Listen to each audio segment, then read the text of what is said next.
ya umunsi umwe Bibiliya irerekana ingene hari ico Bibiliya ivuga. Umuntu umwe yitwa Toma Yesu yaraje muri bo mu bigishwa bari aramwatereka ni jewe nazutse ariko Toma aranga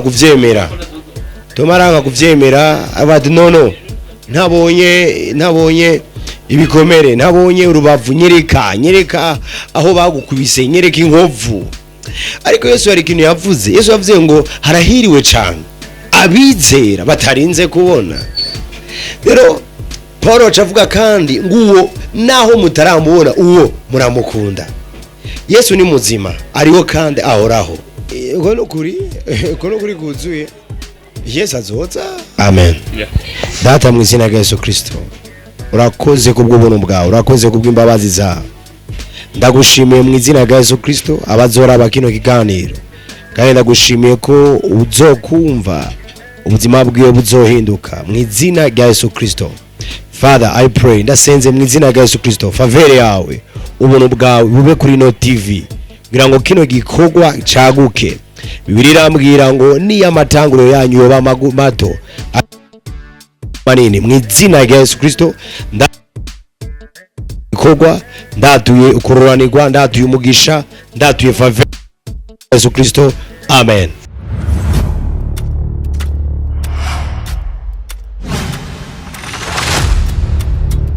Yes, bakunzi ba Miracle TV 257, turabashimiye cyane kuri mwebwe mudasiba kudukurikirana akanya ku kandi uko buke uko bwije kwa kundi hahandi.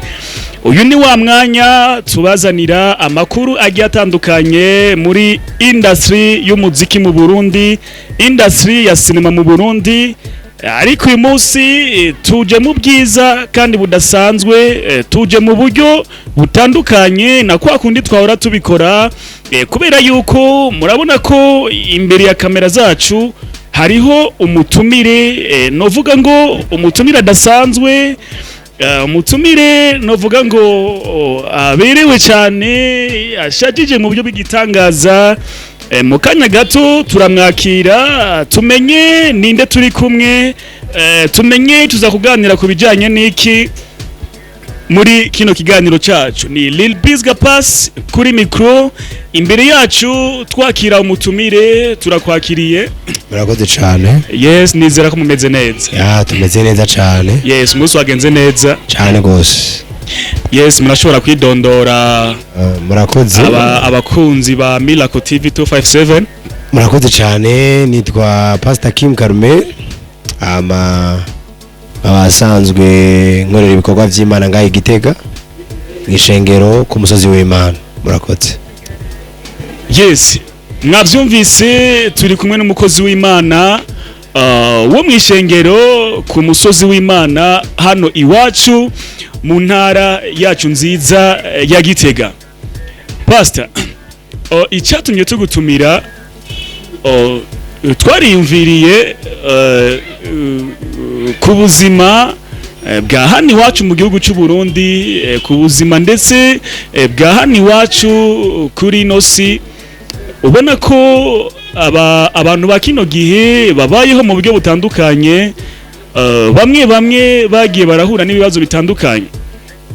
Turiyumvira turavuga tuti mbega jewe nawe jewe nuriya twaremewe iki?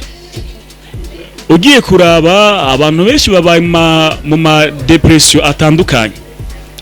Abantu benshi hari ibintu bitandukanye bagenda bakora, ugasanga sinzi ingene wo bitahura.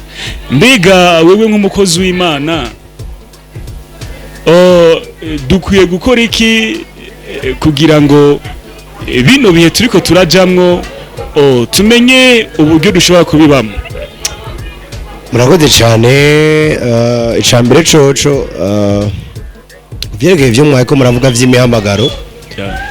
Ya umuntu wese Imana yaremye, Imana yaramuhamagaye kandi hari ico yamuremeye. Muri Bibiliya twereka ingene muri Yeremiya Imana ibwira Yeremiya ati Yeremiya we ntarakubumba mu rusoro, ntarakubumba mu nda yawe utarabura urusoro mu nda ya mama wawe, nari ndakuzi timboranirije kuba umuvugishwa nanje. Ivyo rero bitubwira ko umuntu wese arafise ico no kwitwa umuhamagaro ku buzima bwiwe. Umuntu wese arafise ico Imana yiteze ku buzima bwiwe. Nta muntu numwe Imana yaremye ataca Imana imwitezeko, no. Ariko umuntu wese Imana yaremye, Imana hari ikintu kanaka imwitezeho. Cuvyumva ko nkuko Imana yari yarashize muri Yeremiya ubuvyerekeye kuvugishwa, nivyo si twese ntitubavugishwa, mugabo umuntu wese kameme arafise ikintu kanaka Imana imwitezeko yashize mu buzima bwiwe. Rero ni vyangombwa biri très important cyane kumenya ico Imana iriko iraguhamagarira, kumenya ico Imana yaguhamagaye, kubera ko iterambere ry'umuntu canke iterambere ry'umuntu tout simplement rifatanye nuko umuntu amenya ico yaremewe. Iyo rero utamenya ico waremewe, usanga utabayeho ivyo wategezwa kubaho, usanga uriko urabaho urushe, umerewe nabi, kubera ko uri uri umugambi w'Imana. Mugabo ubundi hari ico Imana, umuntu wese hari ico Imana yamuremeye. Rero ni vyankenerwa ko umuntu wese arondera kumenya ico Imana yiteze ku buzima bwiwe. Murakoze. Yes, mbega naremewe iki? Niyo sije uyu munsi nashatse ko tuganira ko n'umukozi w'Imana.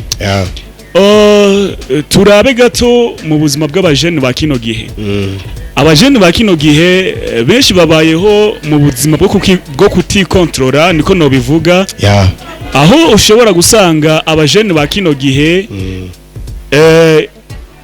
kazoza kabo cyangwa se iterambere ryabo babona nkaho umenga riri mu bijanye n'ibigayuramutwe. Babona nkaho umenga nta myaka ijana nkuko wa muziki wacu w'u Burundi wamubivuga. Mbega gapasta nawe ugiye kuraba abajene ba kino gihe uburyo babayeho, uburyo bigenza n'ivyo bariko barakora, by'ukuri dufate ko ata myaka ijana cyangwa se bariko baratakara. Yego nivyo justice irafise ivyivuga, nivyo baravuga ngo nta myaka ijana, ariko iyo bica hose inyuma ya buno buzima hari ubundi buzima. Nubwo ata myaka ijana ntushobora kuba utiyumvira inyuma ya buno buzima ingene bizoba biriko birageza. Birivuga ngo ico umuntu abivye ni caheza akimbura. Rero ubuzima uri kurabaho muri kubu, uretse kuzona bwimburi kuri muri iyi si, mugabo utezwa kumenya ko inyuma ya buno buzima hari ubundi buzima. Rero ntuvyirengagize, ntiwirengagize ko inyuma ya buno buzima hari ubundi buzima. Ivyo uri kurabaho rero uri kutegura kazoza kawe. Kubu gategura kazoza, niko bivugwa. Kubu gategura kazoza. Rero ivyo wobaho vyose uzobironkera igitsibo canke uzobironkera urubanza rufatanye n'ivyo wakoze. Vyukuri ni vyankenerwa ko umuntu aza ku Mana, akizera Imana, akamenya neza ico Imana imwitezeko. Ubuzima uri kurabaho urafise ico buzokuzanira muri kazoza, mbere no muri ubu buzima no mu buzima buhoraho. Rero Bibiliya atwereka abantu babiri muri Bibiliya, umwe ntibamuvuga izina, mugabo undi bamwitwa, umwe yamwitwa umutunzi, undi nawe yari umworo witwa Lazaro. Bose barabaho mu gihe cabo. Umwe yari umutunzi, singomba kubivuga ko cane, mugabo tubiravye neza inyuma barabayeho ubuzima, hari ubuzima babayeho. Umwe yari umworo, Bibiliya ivuga ngo yisanze mu gikiriza ca Aburahamu. Igikiriza ca Aburahamu gisigura ikibanza abizera bazoba, hari ikibanza abizera bazobamwo. Birivuga ngo kuko imbere y'Imana atakindi kidutsindanishiriza, dutsindanishirizwa no kwizera. Mugabo Bibiliya cerekana kandi ingene wa mutunzi nawe yari mu kibanza aho yari karababazwa, atakambira Aburahamu ngo abwire ngo wa mworo ngo agende akoze ururimi rwiwe ingene karaseserezwa. Ucuvyumva ko rero ko Bibiliya nibishatse kuvuga ngo kuba umworo ivyo bizotuma uja mu ijuru canke kuba umutunzi ivyo bizotuma utaja mu ijuru, no. Mugabo ubuzima duko turabaho uyu mwanya wo ko inyuma ya buno buzima hariho ubundi buzima. Murakoze. Yes, inyuma ya buno buzima hariho ubundi buzima. Mbega turi mu gihe ubutumwa bwiza budasiba kuvuga ijoro n'umutaga. Turi mu gihe ushobora guhura n'abakozi b'Imana bariko baravuga ubutumwa bwiza, ndetse no mu mayira agiye atandukanye ugahura n'abakozi b'Imana bariko baravuga ubutumwa bwiza. Ariko nagiye nembera ahantu hatandukanye ugasanga umujene wa kino gihe uri kuramubwira ubutumwa bwiza. Yesu ari mu kuza, cyangwa se kizwa, Yesu aragukunda. Ariko ukaza wumva ngo twakuze twumva ngo Yesu azoza, dukura twumva ngo kizwa, ngo Yesu aradukunda. Mbega tuvuge ko Yesu akunda abakijijwe gusa, abakira abanyabyaha nta kamaro bagifise imbere ya Yesu Kristo? Mbega ikintu nyamukuru umujene wa kino gihe akwiye gukora kugira ngo amenye ico yaremewe ni kintu nyabaki? Vyumve ko icazanye Yesu yari umunyavyaha. Icazanye Yesu mwisi yari umunyavyaha.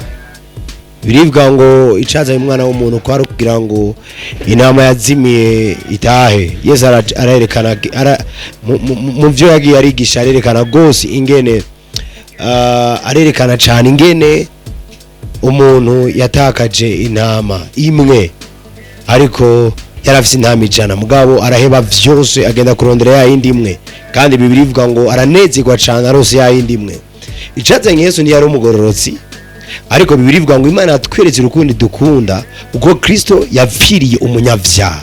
Paulo ari anavuga ngo vy'ukuri ivyo bikwiye kuvugwa gose, kuko Kristo yapfiriye umunyavyaha. Ico icazanye Yesu n'umunyavyaha. Rero uvuze ngo Yesu nakunda umunyavyaha, aramugunda mugabo ico yipfuza kuri Yesu agomba ko ava mu vyaha, aragomba ko amwizera, aragomba ko ava muri iyo nzira y'ivyaha agahindukirira umwami Yesu, akihana akaza kuri Yesu. Yesu avuga ngo nimuze kuri jewe mwese abananiwe n'abaremerewe, izwa ngo bose uwo mwami Yesu aragomba ko baza kuri we. Yesu yongera akavuga ngo Yesu avuga ngo ntawoza kuri jewe, ngo ntawoza kuri jewe ngo ndamwirukane, ngo ndamuhinde. Just ico Yesu yipfuza nuko wowe uri umunyavyaha uza kuri we, aragutabara, aguharira ivyaha vyawe. Birivuga ngo naho ivyaha vyawe byo tukura tukutuku, ngo niwamwizera aravyeza nka shereke. Rero umuntu wese akwiye kumenya ko hari uwababarijwe ivyaha vy'abari mwisi, hari uwababarijwe umunyavyaha, hari uwitangiye umunyavyaha. Hariho ubutumwa bwiza ico buvuga buhamagariye abantu kuva mu ruvu, kuva mu caha, kuva mu mwiza, umuntu akaza mu muco. Rero ico utegerezwa gukora nuko umuntu ategezwa kuza kuri Yesu, akamwizera, akamwakira nk'umwami n'umukiza nkuko Bibiliya ivuga, hama ugakizwa, ukava mu bwiza, ukava mu mwiza ukaja mu muco, cyangwa ukava mu rufu ukaza mu bugingo. Yes, murakoze cyane. Sobanura ngo umujene wese wa kino gihe cyangwa se n'uwundi muntu wa kino gihe icyo akwiye gukora kugira ngo amenye neza icyo yaremewe nuko yo kwakira Yesu Kristo nk'umwami n'umukiza mu bugingo bwiwe. Turi mu gihe turacavuga ku bajene gato, aho ushobora gusanga umujene, tubivuge muri buno buryo, abajene benshi bariko baricwa n'amadroga atandukanye, abajene benshi bariko baricwa n'inzoga zitandukanye. Ariko hari abajene bamwe nagerageje kuganiriza ndababaza, kubera yuko jewe ndiko ndavugira kuri mikro, narizeye Yesu nk'umwami n'umukiza mu bugingo bwanje. Rero hariho abajene benshi nagiye ndaganiriza bambaza ukuntu nabigenje kugira ngo nshobore guheba ibi na biriya, ukuntu nabigenje kugira ngo nshobore uyu munsi kuba ndiko ndagendera muri Yesu Kristo nk'umwami n'umukiza mu bugingo bwanje. Ariko ugiye kuraba, nagiye ndasanga mu twagiye turaganira benshi naho babikora hari impamvu kanaka usanga zarabibateye kubikora. Ugasanga umuntu abayeho muri bino bihe ariko suko yavyipfuza, hari impamvu kanaka yatumye yahonyura muri ivyo bihe. Mbega namwe nk'abakozi b'Imana ko nuko iyo twebwe abantu dusanzwe tubaravye tusha tubita abanyavyaha, namwe nk'abakozi b'Imana niko mubibona? Mbega abantu bakiri muri ivyo bintu babigiyemo kubera impamvu kanaka, ariko uyu munsi byabananiye kuvamwo, nabo nyene nuko bo bigenza kugira ngo bashobore gukira? Murakoze cyane. Hari ibintu numva kenshi abantu bakavuga ko barindiye ngo bazohinduke, barindiye bahinduke niyo bazoca baza ku Mana canke niyo bazoca baza kuri Yesu.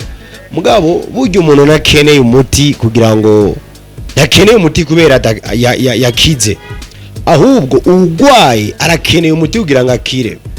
Rero hariyo ikintu teza kumenya, Yesu niwe muti wo guhinduka k'ubuzima bwawe. Rimwe na rimwe abantu bagomba guhinduka, mugabo bari andeoro y'uwategezwa kubahindura. Yesu ni waduhindura. Twese twaje kuri Yesu, turabanyavyaha. Twaje kuri Yesu, umuntu ameze ukuntu kanaka, aboshwe ameze ukuntu kanaka, mugabo aho umuntu yakirira Yesu, ubuzima bwacu bwarahindutse. Ubuzima bwacu bwarahindutse, ntaye turagira intaye zishasha, ubuzima bwacu burahinduka nyene, burahinduka. Rero abantu benshi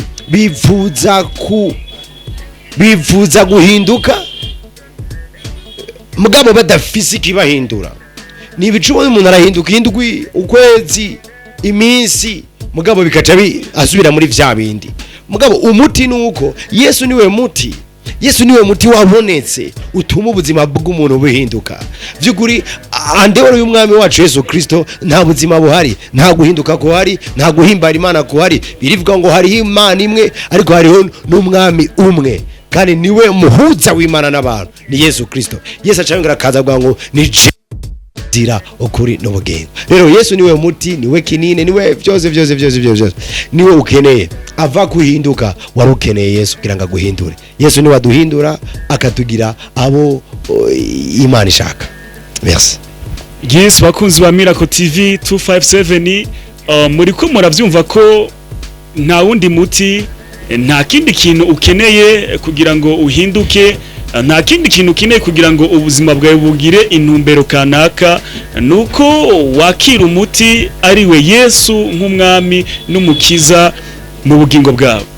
None ga pastor, uyu munsi hariho abantu benshi bariko baricwa n'ibikomere, hariho abantu benshi bariko baragendana ibikomere kanaka, hariho abantu benshi bakeneye kumva uwo Yesu bama bumva ku matwi, cyangwa se bakeneye no kumubona, bamubone face to face, amaso ku maso, ariko byabananiye uburyo bahura nawe. Mbega namwe nk'abakozi b'Imana, nikiye kintu muri ko murakora kugira ngo abo bantu babayeho muri ivyo bihe kandi bumva bakeneye gukira ivyo bikomere, nabo babone ingene bahura n'uwo mugabo bitwa Yesu? Umuzi umwe Bibiliya irerekana ingene hari ico Bibiliya ivuga. Umuntu umwe yitwa Toma, Yesu yaraje muri bo mu bigishwa bari aramwatereka ni jewe nazutse, ariko Toma aranga kuvyemera. Abati no ntabonye ibikomere, ntabonye urubavu, nyereka aho bagukubise, nyereka inkovu. Ariko Yesu hari ikintu yavuze. Yesu yavuze ngo harahiriwe cyane abizera batarinze kubona. Rero Paulo acavuga kandi nguwo naho mutaramubona uwo muramukunda. Yesu ni muzima, ariho kandi ahoraho. Uri kuvuga kuvyerekeye bikomere, byukuri Yesu ni wacavuga ikintu gikomeye cyane ngo nimuze kuri jewe mwese abarushe n'abaremerewe ndabaruhura. Byukuri amahoro y'ukuri, akaruhuko k'ukuri, gukira ibikomere byose byo ku mutima canke byanuza, ni Yesu ashoboye kubikiza. Nta wundi muti uhari, umuti ni Yesu. Justin cyo gituma Yesu avuga ngo nimuze kuri jewe abarushe abaremerewe ndabaruhura. Rero nta wundi muti uhari, umuti ni Yesu nyene. Yesu niwe muti wabonetse dukiriramwo, haba ingwara z'umubiri n'iz'umutima, just vyose dukirira muri Kristo Yesu. Amen. Yes, naremewe iki ni yose je tukiriko ndiko ndabibutsa kugira ngo ntimugire ngo twataye intumbero.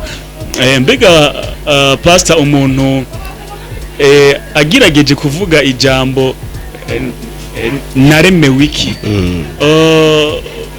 nikiye nuko kuntu woshobora gusigura ijambo naremewe iki mu kanya gato kugira ngo abariko baradukurikirana just bamenye mbega turi mu biki. Ya ndafise experience, hari experience nagize mu buzima mvuge muri cadre yo gukorera Imana. Je natangwe ndo mu protocol natangwe ndo muririmbyi nkorera Imana mu karere ko kuririmba, mugabo mu nyuma n'ivyari vyiwanje ndabivamwo canja muri protocol. Muri protocol ndamarayo igihe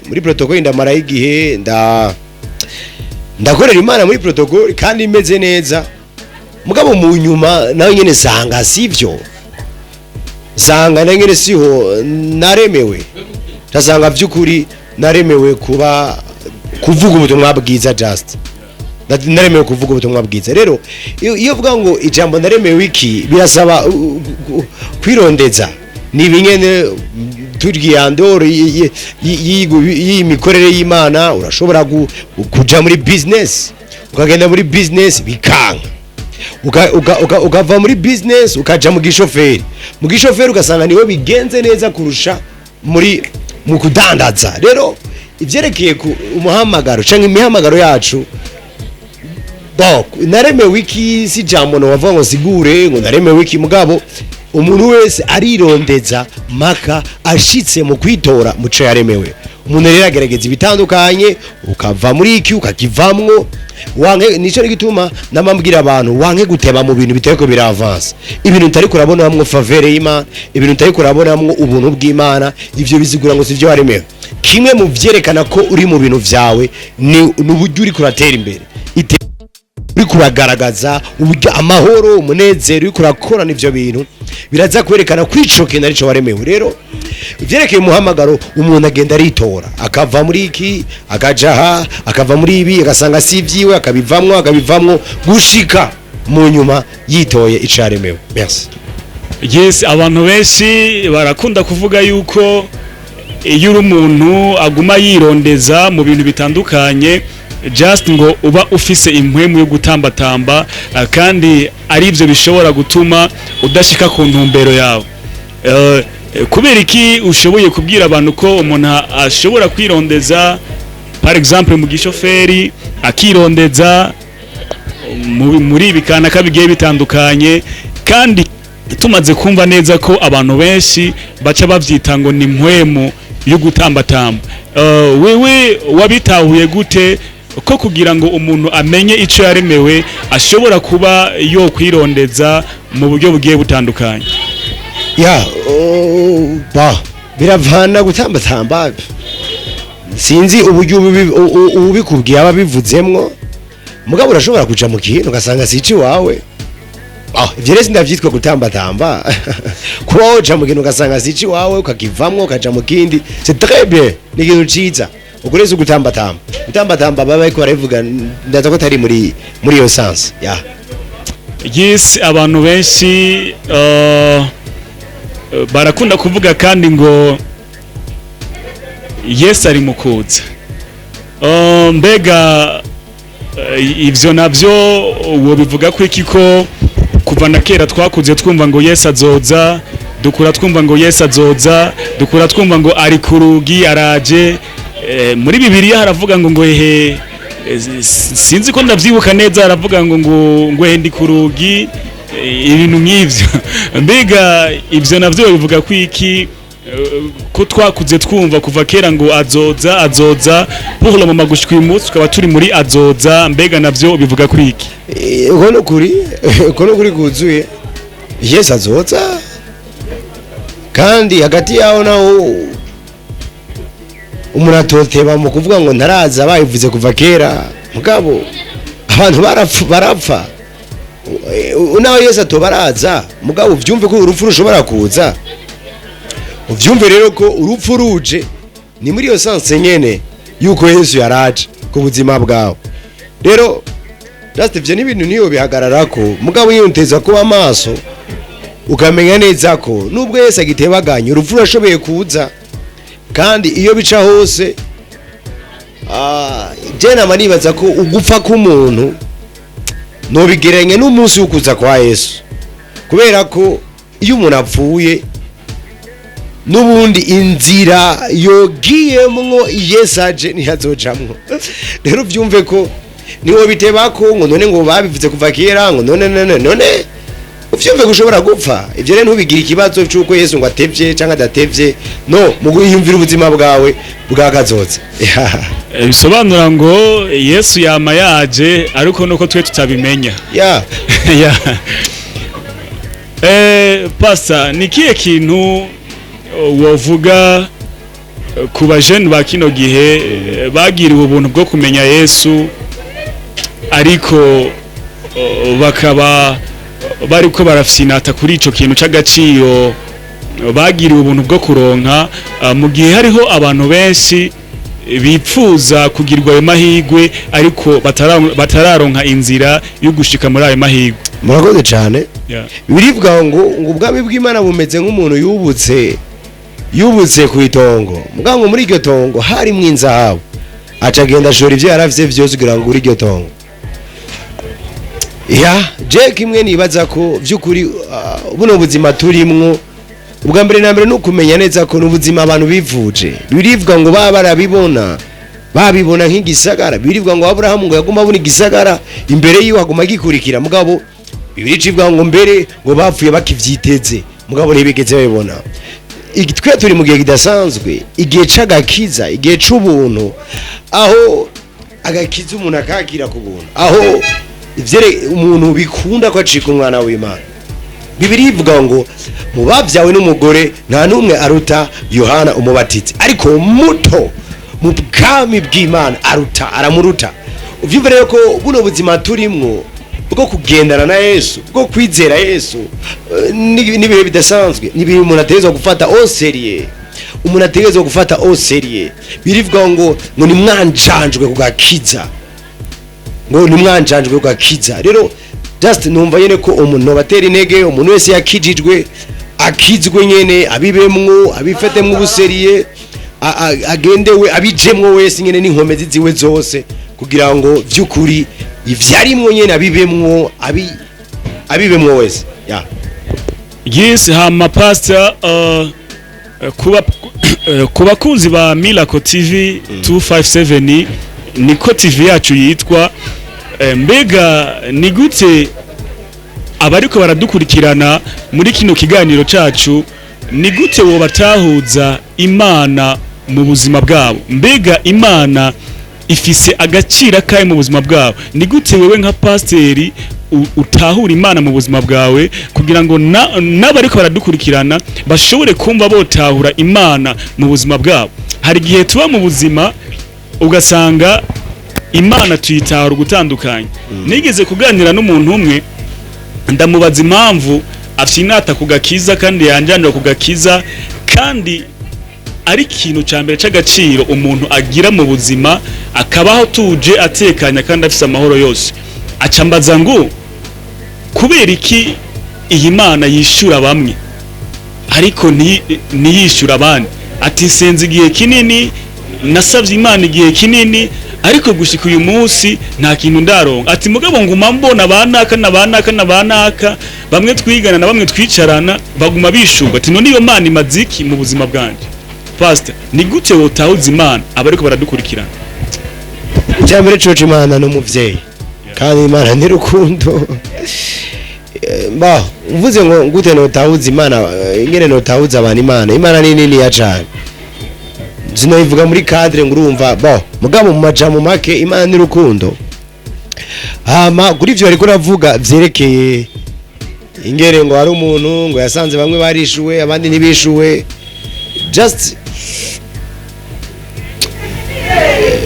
sinzi no bivuga mugabo Imana ntushobora igituma dukurikira Imana suko hari ivyo tuyikeneye ko, ariko igituma dukurikira Imana nuko Imana ni Imana yo kwizera, kandi Imana birambwira ngo harahiriwe abagize uhoraho ubuhungiro.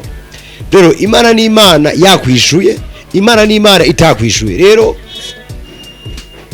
umuntu ngene agomba kurabira ingene Imana imukunda n'ingene Imana igize, kubera ivyo Imana yamukoreye arafise ikibatorere. Imana ni rukundo kandi Imana igira neza kandi ikora uko igomba nk'Imana nyene. Imana nini sindi bivuge ngo mpave ndayisigura ngo urumva ngo Imana, ariko Imana ni rukundo, Imana igira neza, Imana ni nziza, Imana amen. Yes. Pastor, ni kihe kintu wumva just kiri ku mutima wawe wosangiza abakunzi ba Miracle TV nk'agakemanyi wari wabatekereye kuri uno munsi?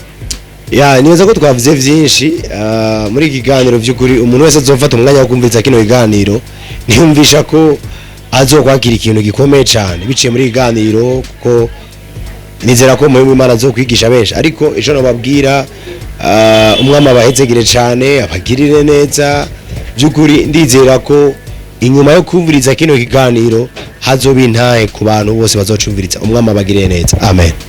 Yes, Pastor, reka tugushimire kuba watwemereye ukatubera umutumire kuri Miracle TV 257. Nibaza yuko n'ikindi gihe nitwagukenera tukagutumira uzoduha umwanya wawe. Murakoze cyane. Ego hamanzo namahoro, namwe magize neza kuntumira uwundi mwanya wose nimwantumira nzoba ndahari. Murakoze cyane. Mbega Pastor, urashobora gutanga ubutumire? Hari abantu benshi bazokuraba, hari abazokwifuza kuganira nawe cyangwa se abazokwifuza kuganira nawe. Mbega urashobora kubabwira mukorera mu kibanzi kihe, mukora na ryari kugira ngo abazobiraba bashobore kumenya aho bazogusanga? Dusaba dukoranira ngaha muri Antoni indani, niho tuko turakorera Paul Moma.